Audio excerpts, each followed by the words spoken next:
pledge allegiance to the flag of the United States of America and to the republic for which it stands, one nation, under God, indivisible, with liberty and justice for all. We're looking for you, Matt. They can come and get me, I can tell them where I'm at. Roll call. Do I go over or just do this? This one, please. Commissioner Lopez? Here. Commissioner Loudon? Present. Commissioner Walter? Present. Approval of the agenda. Any changes? No, everything is fine. I don't have any new information to add to executive session though. We still have not received our May settlement reports from the state, so everything I presented last time is still current. Okay. We have a motion to approve the agenda then? I'll make a motion to approve agenda. Second? Commissioner Lopez? Yes. Commissioner Walter? Yes. Commissioner Loudon? Yes. Approval of minutes, May 31st, 2018. I have no changes. Make motion to approve. Second?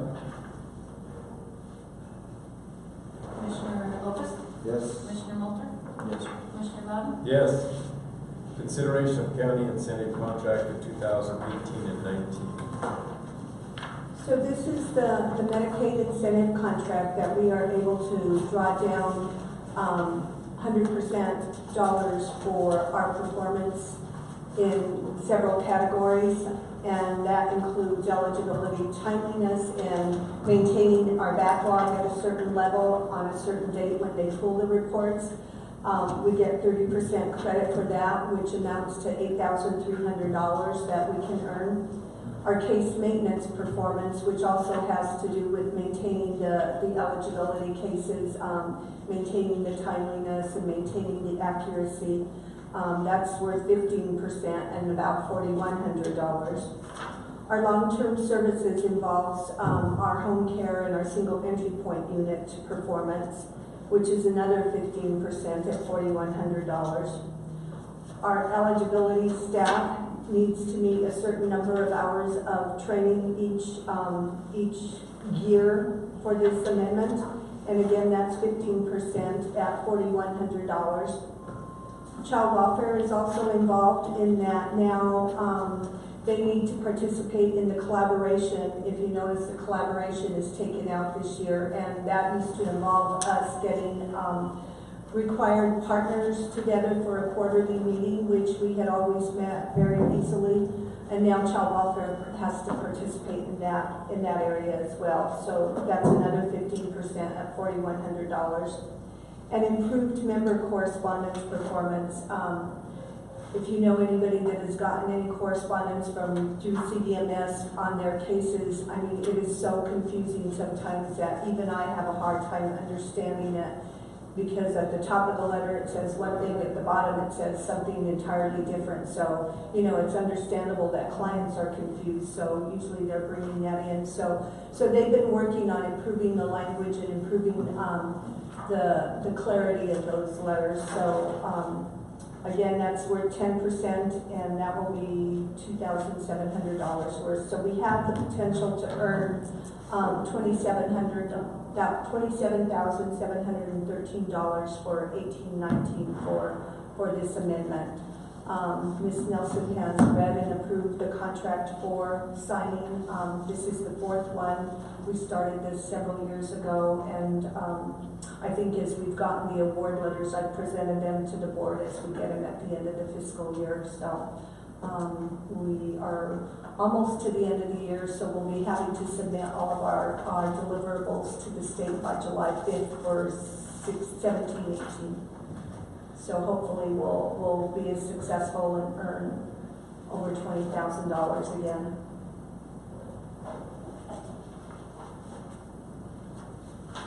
So, if I'm getting this right, this is kind of no-brainer. Right. I mean, it's, Yeah. if yeah. you do good, if they meet all these goals, then we get paid extra money. Yep. Exactly.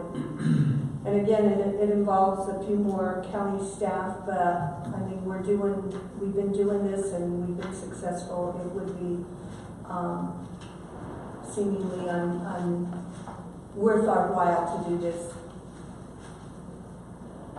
So, let's just take the top one, eligibility, timeliness, and backlog performance 30%.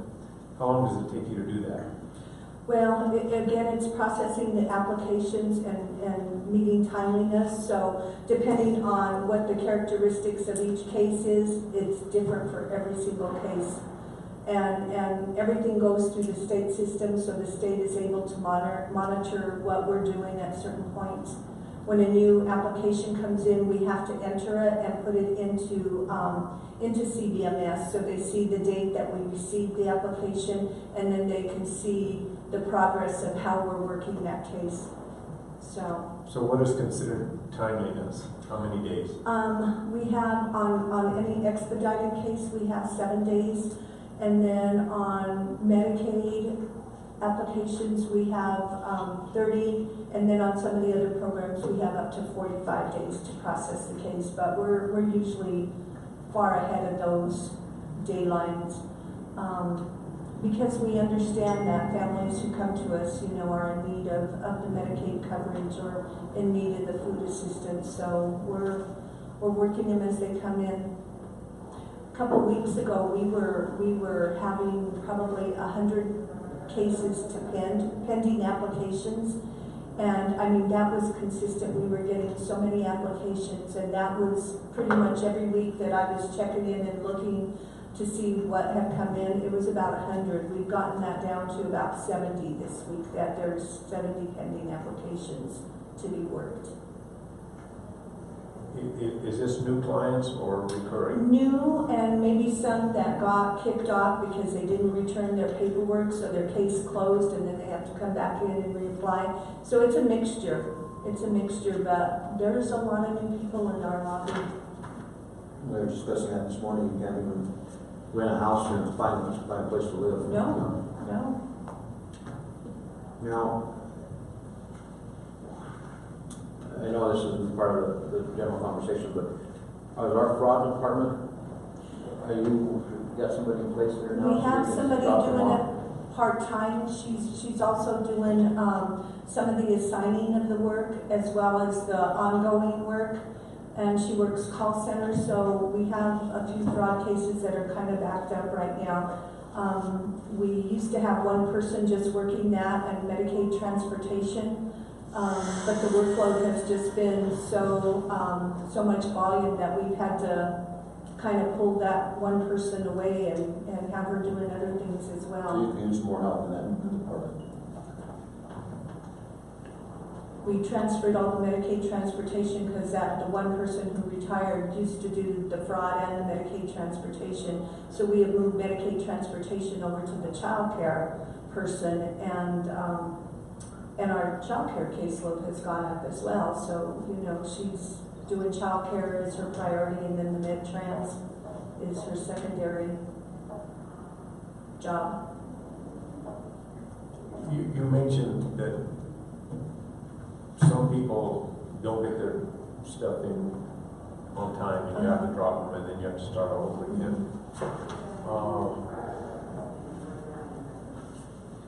Seems like there ought to be a penalty if they don't get it in, because it's costing you the same amount of time and money to start over.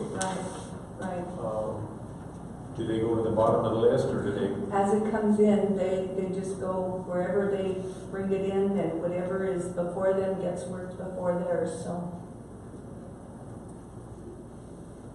And then there's an emergency on their part to Yeah. Right, and then they're, you know, kind of rude. So what percentage of the cases are these that people haven't done it on time? 5%, 10, 15? You know, it's probably between 10 and 15, because people just ignore the mail that they get, or they move and they don't report a change of address, so mail is going to a wrong address. You should see the returned mail that we get A lot of that every is, day. a lot of that is the post office themselves. Mhm. And then the homeless population also, you know, we don't have an address to send it to. It's coming back to us. Today's day and age, we have multiple families living under one roof, and the Mhm. post office, if it doesn't say the right name of who's registered to that house or post office box, they send it back. Yeah. You So know? if you and I were living together and it was in your name, I wouldn't get my mail, is that what you're saying? Exactly. Yeah, they're not sending just to the mailbox anymore, people address it to at least for the PO boxes, that I know for sure, that's 100% I know that. They do it at home as well. What do you do with the homeless? I mean, what address do they give, under the bridge or what? In some occasions, we have actually used our address, and so that they can come and get it, you know, if it's really critical, we will do that, but it's very few cases that we do that. Some people have like a friend's address, and so, you know, if they don't go check the mail at their friend's house, then they don't get it. Or if the friend moves, you know, then everybody's mail is lost. So there's a lot of different situations that cause the mail to be returned to us. Some people are moving out of state without reporting it, then we're getting a call from them in the other state and they can't get on until their case is shut down here. So, you know, then they're in a panic wanting us to And drop those everything benefits have to been do that. provided to them for the whole time they were gone, Mhm. out of our budget. Yeah. That's why I think that fraud needs to really be enhanced. Yeah, and we do get reports that indicate like if somebody is using their food benefits in another state, and so we get regular reports to show that, and so we kind of watch to see if it's consistent, and then, you know, the fraud person is giving them a call and, you know, saying, have you moved, or, you know, trying to check that out as well. But again, those reports are extensive, and we get, I mean, there's probably 25 reports that unit needs to look at every single day to manage the caseload. And, you know, Bernice doesn't have the time or the capacity to do that every single day. So, yeah, it's amazing the reports that the state wants us to look at and monitor. We could have one person doing that solely and only that. So each state has got their pot of money, Mhm. so if they move to Raton, that's a different pot of money. Right. And so it's not blended together where you could universally go, like, you can cross the border and No. everything's okay. No. Because it comes out of the county budget, 20%. And some people Some are. programs, Yeah. no. The Yeah. food tax 100%, but they should be spending it in our state. Some people are good about reporting, you know, any changes. You know, there's those responsible families that we do have, so, you know, we appreciate their efforts to keep us informed. But others, again, they just don't get the mail or they don't read it. You don't hear from them until you get hungry.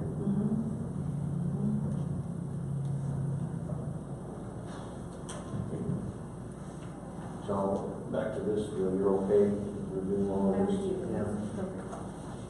It's a lot of, Unless she's been singing lately, but not. Yeah, she's become a speed reader, I think.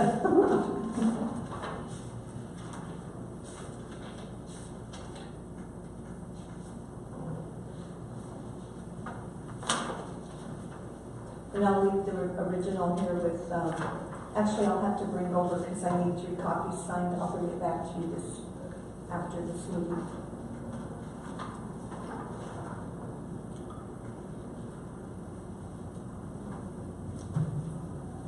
I'll make a motion to approve. second?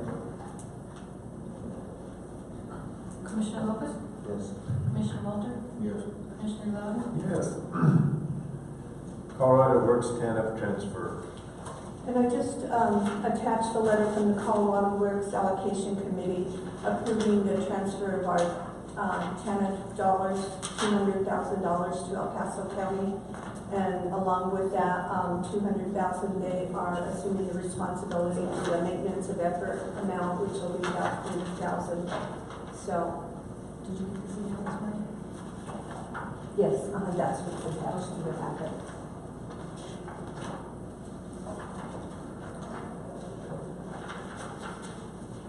So I just wanted to inform the board that the Works Allocation Committee did approve the transfer. And refresh my memory, what was the difference we were gonna, 30,000? 30,000? Yeah, 15,000 on each hundred. 100,000? Yeah. So they will That would assume be- that responsibility. Remove the responsibility of 30 grand. Right.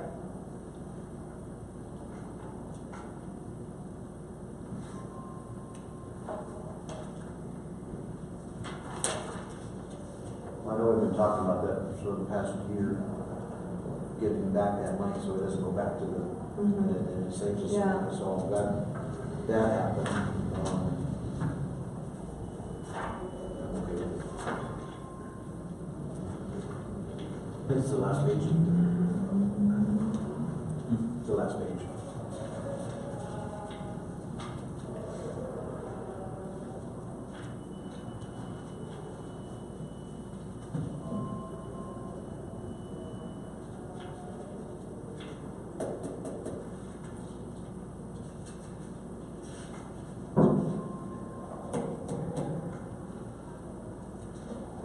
Make a motion to approve. Commissioner Mulder? Yes. Commissioner Lopez? Yes. Commissioner Love? Yes. Approval of accounts payable.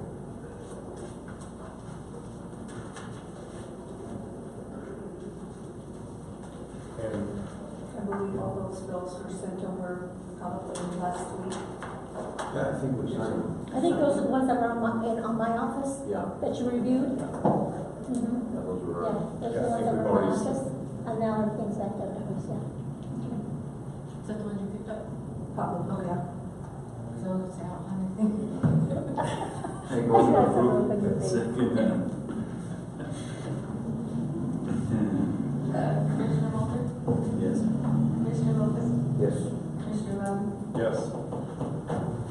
Arlene, in our last board meeting, we just approved a $236,000 transfer. And I guess we're all kind of not reeling, but not happy. And I think one of the things that we're going to take a look at is trying to streamline or at least get some information, outside information help on the budgeting process to see where we're screwing up, if we're not doing it right. And I think we're going to probably do something like that, hire a consulting firm or something like that to come in and look. Okay. And again, I think it's about, the fact that our mill levy has been so low over so many years that we haven't been able to maintain any kind of fund balance. And, if we were to get the money up front, then we wouldn't be paying on the back end. Last year, again, I think it was about 3% county revenue that we got when it should be closer to 15%, to balance our budget, so. Well, and I think that's what the three of us are trying to determine is what, if anything, we need to do, or if there's some streamlining can be done on your side with the budgeting process, the money process. And so I think we're going to probably try and contact an outside firm to come in and look and tell us both what we need to be doing so that we don't, it's a shock every year when we just keep writing a bigger check every year, it seems like. Yeah. And we were under budget with our budget that we presented at, the beginning of the year, so we came in under budget again. So we're watching our dollars and we're trying to utilize the 100% as much as we can, where we can. So. Okay, well, as I say, that's probably something we're going to look at here in the near future. So, and this is the start of the new year, so it'll be. Did we make a motion on the accounts payable? Yes. We can see what we did, yes. Executive session and which part? Doesn't have anything to do with any specific employee. The continuation of our last conversation. Yes. Last time we went under 246402 Okay, but that was personnel, so we're not specifically discussing personnel.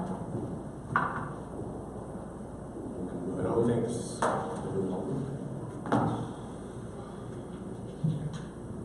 Maybe personnel, but it's not specific. It's not specific enough, I don't think you fall into executive session. We need to discuss this portion of it. we need to have this in the open. Okay.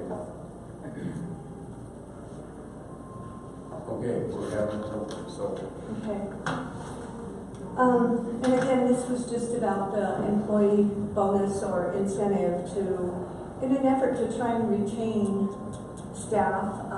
I just got informed again that one of my caseworkers has applied to the prison where she can make $13,000 more a year. And again, you know, it just, whenever we lose a staff person, it sets us back in terms of workload and, you know, being able to manage the cases that come through the door. And then the next part would be the training and the time lost, training and the cost involved in training new staff. So I think staff continue to look for better paying jobs. And as the argument that I had last time, you know, the county jobs posted are starting at what the bachelor level people in my department are coming in at. So we have been far behind what the courthouse employees have been earning for a number of years. I think Catherine Salazar had this same argument years ago, and I kind of picked up the ball on that. We would have 100% dollars to be able to do something for staff before the end of the month. It would have to be before the end of the month, and there would be no cost to the county. And again, all the numbers I presented last month would be what is still current, because we have not gotten the current, the May settlement accounting reports from the state yet. So, and again, I know, you know, it's hard to hear that request given our situation and given the fact that as of April, I think April's reports, we were still down 49,000. My opinion is every county employee is underpaid, not just DHS, but, and I don't know how it got to this point or not ever brought up for each of our offices.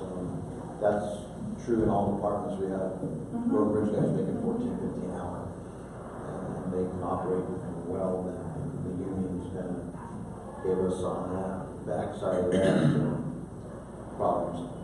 It's a problem that we have to fix.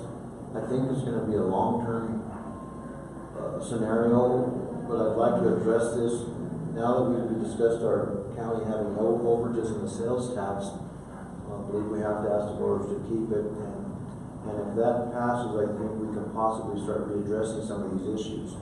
In the meantime, it's difficult for us to give a bonus when we have an overage, and that's the same issue we had last year. I feel your pain with the staff, the turnover, because it's costing us money when they come and go, and that needs to get fixed. We need to really address that down the road. And try to supplement that. Here's a thought. In your budgets, I don't know, maybe your directors take a cut and give it to the staff.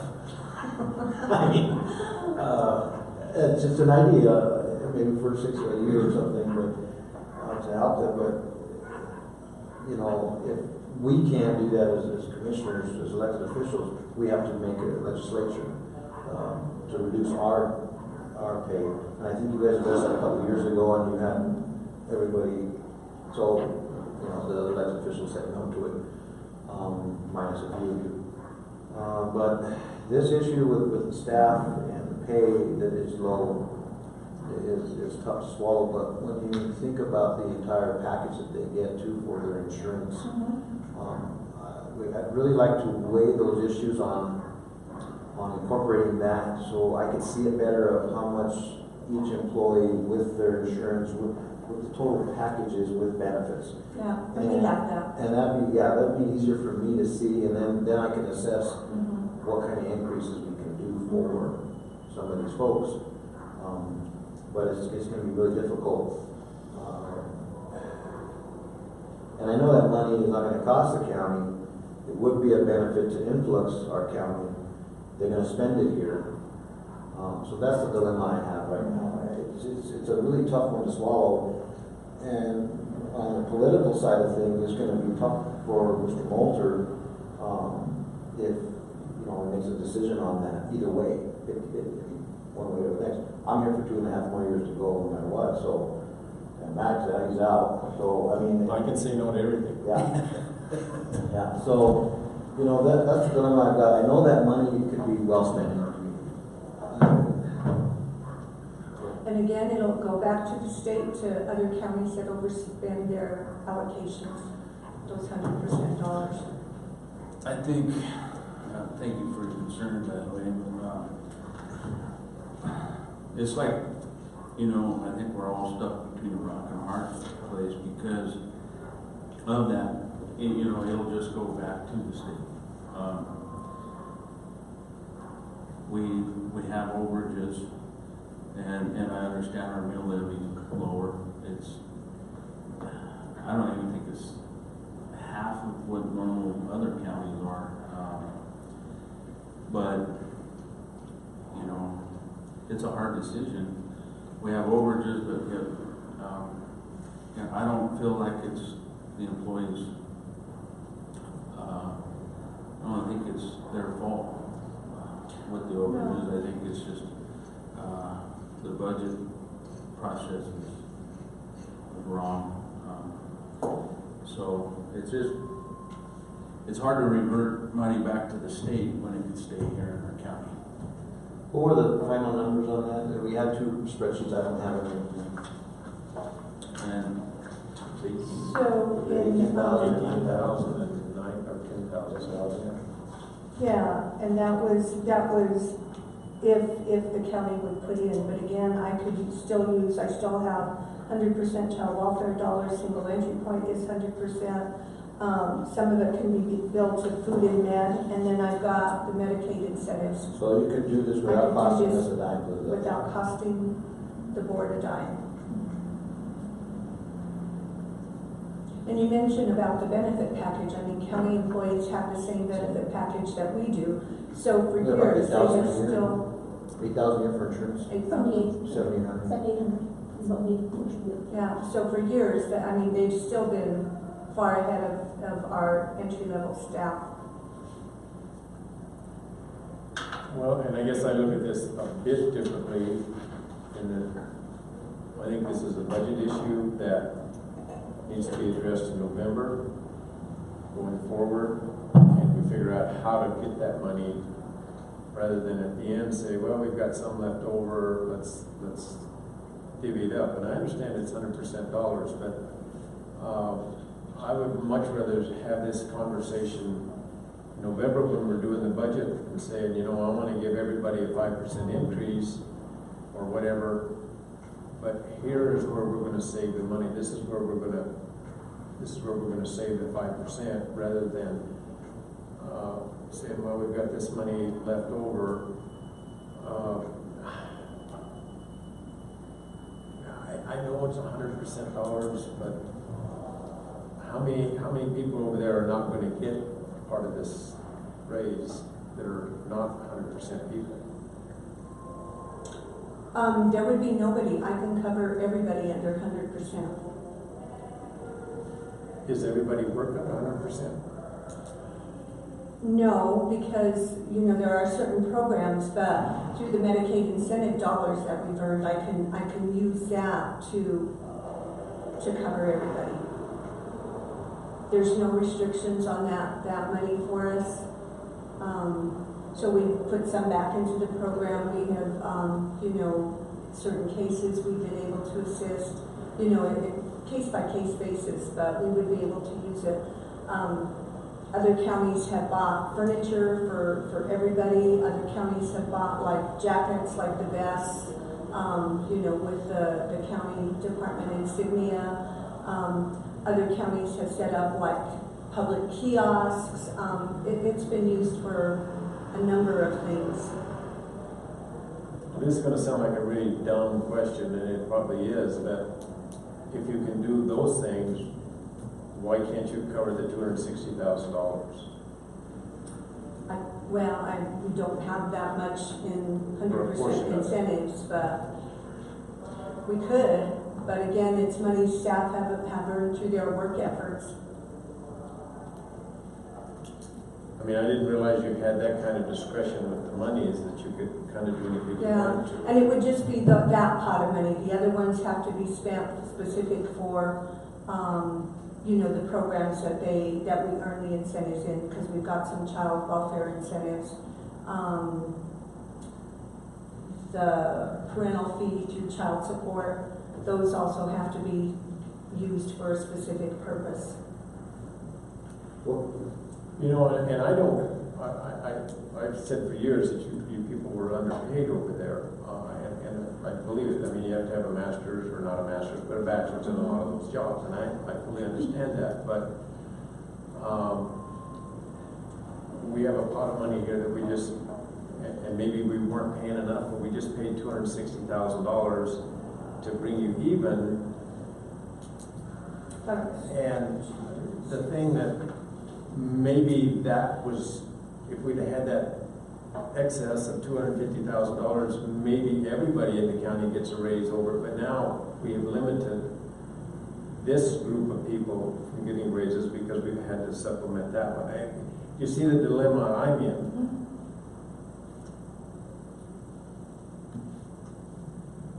when do you have a deadline? It'll have to be done before the end of the year, June 30th, the end of the fiscal year.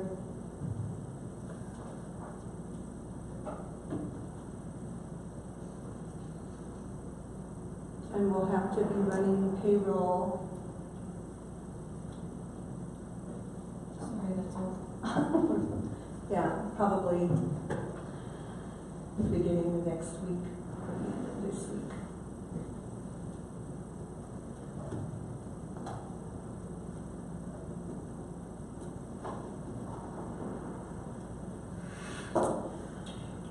You know, we've had this discussion a number of years already, and you know, It's a tough one. Arlene, I understand, we all feel for your staff, everybody's staff. Our staff is, I really would like to address this, like Matt made the mention of budgetary times. Even though it's 100% dollars, I'm kind of leaning towards that, to talk about it in November, a 5% increase across the board for all county employees or something like that. So, but on the other hand, damned if you do, you're damned if you don't. Well, and that's the hard part. If we don't, we have a decision to make, and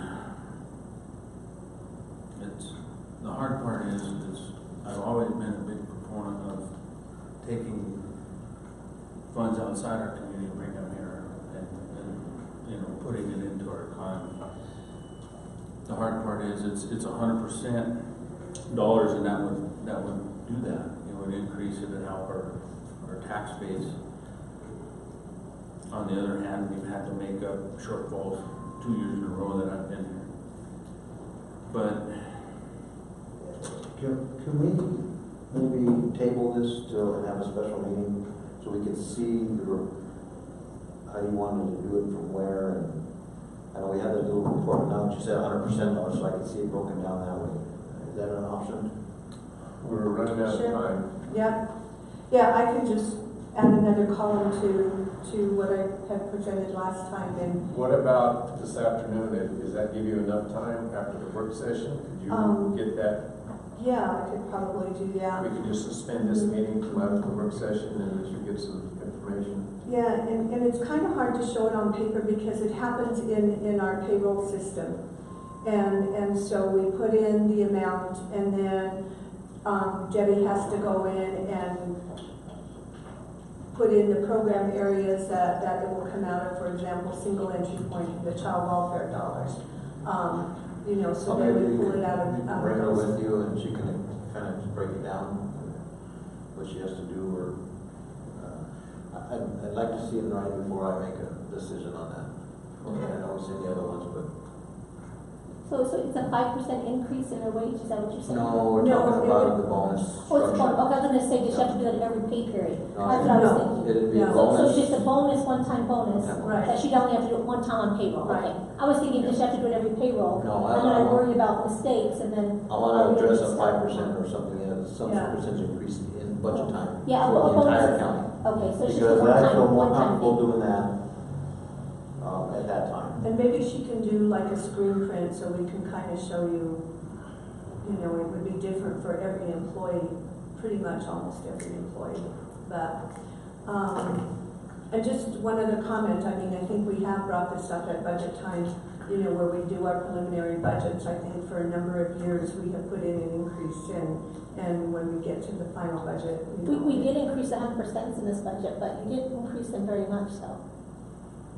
Because I in think 18 just the budget, single entry point, yeah, those were the only ones that well, got. I think when we increased. discussed it, we said, and anything that's 100% to give an increase, Mhm. but you didn't do very much. on your Yeah, side. all single entry But point Christie, did.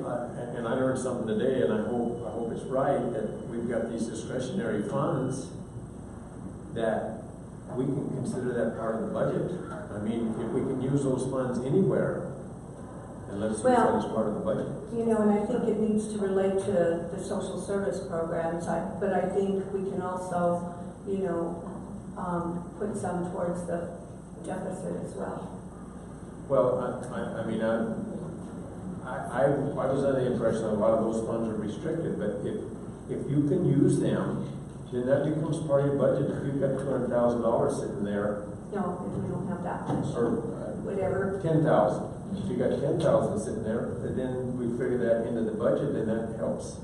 That helps, okay, we've got this $10,000 that we can give a bonus with or something like that down the line, rather than send it back.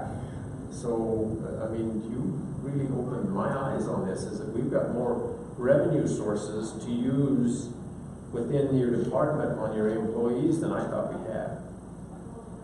So, I think that goes part of the budget. And the other thing that I keep thinking about with some of that money is the elevator. It's still not up.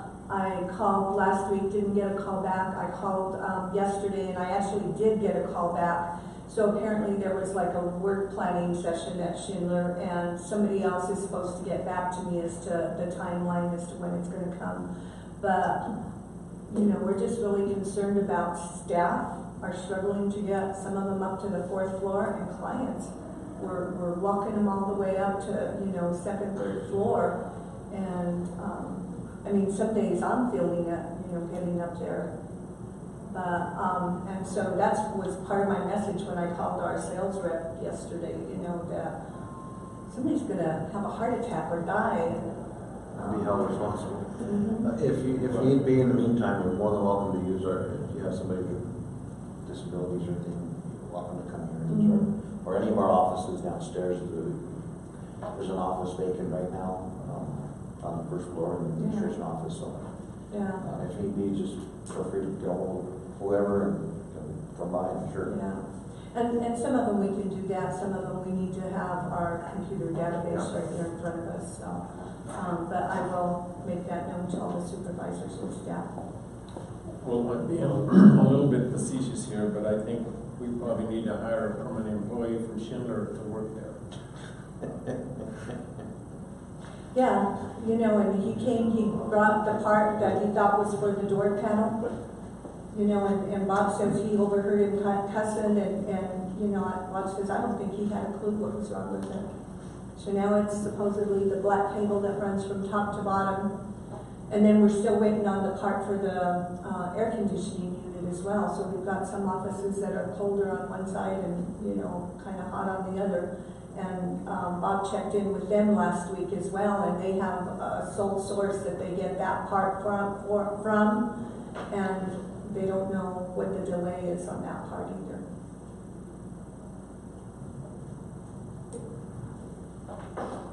I would get the feedback from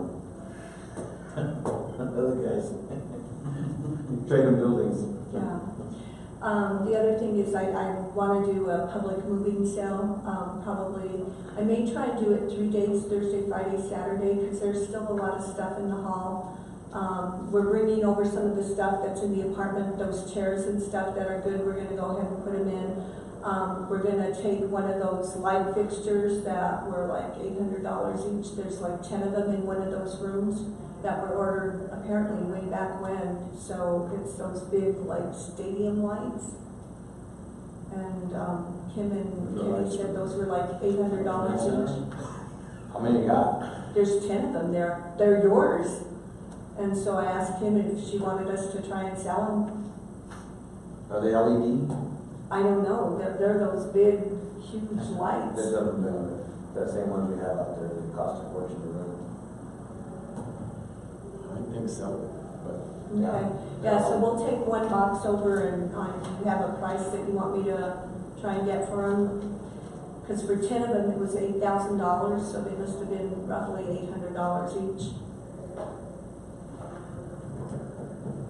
And I'll put an ad in the paper, and so I'll list those. Put a minimum price, and if you don't get it, then we'll try to auction them at a later date. Okay. Like $500-600 bucks. I mean. 300-400, Okay. cut them in half, $400. Okay. It'll get nice to get $4 grand, and we can. Better than Yeah. nothing, but if not, then I think we can call some contractors and they can have an opportunity to Yeah. see if they will want to buy them, because they can turn around and make some money on them too, so.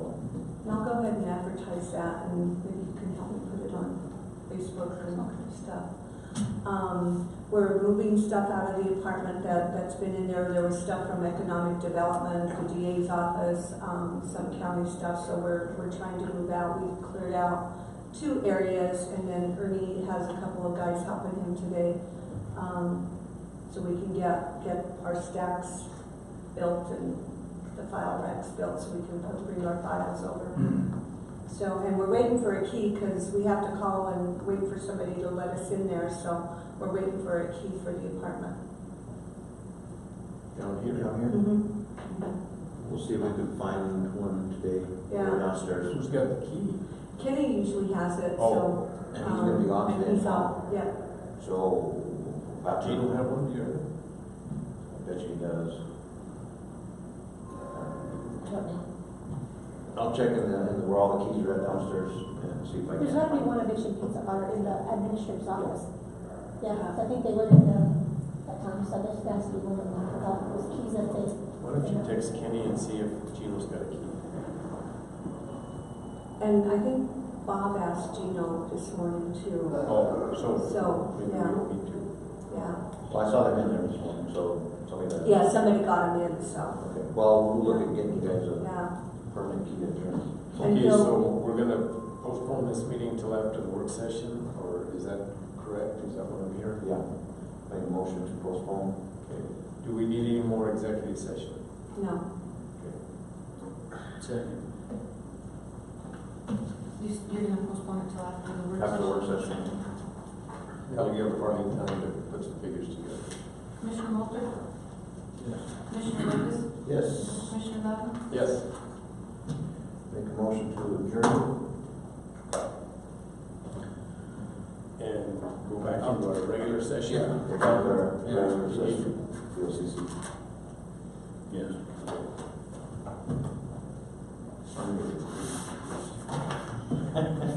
So, yeah. Second? We need to go into executive session under BOCC.